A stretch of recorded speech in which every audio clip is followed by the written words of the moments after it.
Saudara, 5 hektar lahan di kampus Universitas 19 November Kolaka, Sulawesi Tenggara terbakar. Kebakaran lahan ini diduga akibat puntung rokok warga yang dibuang di semak-semak.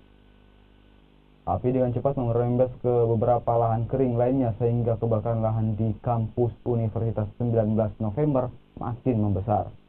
Petugas keamanan kampus bersama warga berusaha untuk memadamkan kobaran api. Tiadanya bantuan dari mobil pemadam kebakaran lantaran lokasi yang jauh dari pusat kota membuat 5 hektar lahan hangus terbakar. Kebakaran lahan ini diduga akibat puntung rokok yang dibuang warga di semak-semak yang kering. Awal mulanya tadi itu kebakaran, Pak, sekitar jam 5:30. Setelah itu api dari luar pagar. Saya tidak tahu apa memang puntung rokok atau memang sengaja dibakar. Saya tidak tahu. Karena permasalahannya saya belum cek langsung ke. Gitu. Berapa hektar itu kira-kira?